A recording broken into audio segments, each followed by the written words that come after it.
राजनीति में धक्का मुक्की और गैर गलौज आम बात है। अहाँ सब सुनने हेबै जे कतौ ने कतौ अहाँ के नेताजी पर हाथ उठ जाय छनि तऽ हुनका गैर गलौज से होइ छनि। बहुत रास खबर सुनने हेबै जेमे अहाँ देखने हेबै जे विधायक जी के कतौ थप्पड़ लागि जाय छनि तऽ कतौ अहाँ के एकटा छोट छोट नेता सबके थप्पड़ लागि जाय छनि।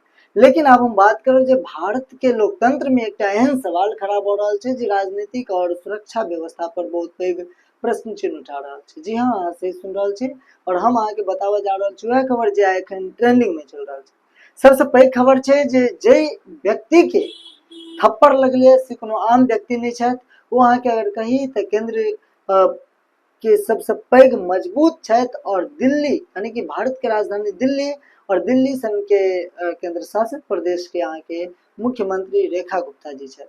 जी अहाँ देख रहल छियै टेन न्यूज मिथिला और हम छी अहाँ के साथ शक्ति। अहाँ के एकटा बहुत पैघ खबर बताबी जे रेखा गुप्ता सीएम के पद पर जहिया से एला तहिया से हुनकर बहुत रास काज अहाँ सब सुनने हेबै।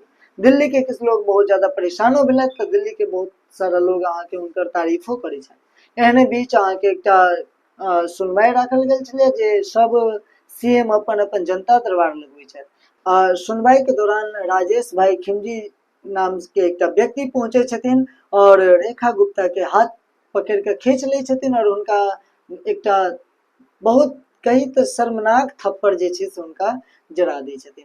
अहाँ के सुनबाक एकटा और मतलब मन में कतौ ने कतौ ई होइत हैत जे आखिर एना भेलै केना। तऽ बता दिए जहन ओ पहुंचे छथिन तऽ हुनका अहाँ के किछु हुनका पास में एकटा कोर्ट के कागज रहै छै और ओ किनको से कोर्ट में केस सेहो लड़ैत रहै छथि। ओ परेशान रहै छथिन।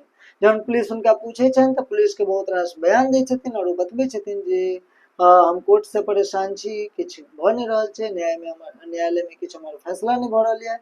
और बहुत रास करीब 80 सेकंड तक रेखा गुप्ता पर वार होइ छै और रेखा गुप्ता के कंधा, गर्दन, हाथ और अहाँ के शरीर पर चोट सेहो छनि और हुनकर केस पकड़ के सेहो खींचल जाइ छै।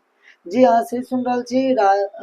राजेश भाई खिमजी जी छथिन से अहाँ के रेखा गुप्ता पर एकटा जोर से थप्पड़ लगेला बाद हुनकर केस पकड़ के सेहो खींच दै छनि। अगर आम व्यक्ति करै छै तऽ हुनका पर फेर 354 ए लागि जेतै और 354 बी लागि जेतै। लेकिन एकटा राजेश भाई खिमजी जहन एहन घटना केलखिन हन हुनका से पुलिस बार बार पूछि रहल छनि, हुनका पूछताछ चालू छै। अहाँ के की लागि रहल है कमेंट बॉक्स में अवश्य लिखब और एक बेर ए वीडियो के अधिक से अधिक शेयर जरूर कर देब ताकि एहन तरह के सियासी मुद्दा पर हम किछु और बाजी के साहस बेर बेर कऽ सकी। धन्यवाद। अहाँ देख रहल छियै टेन न्यूज।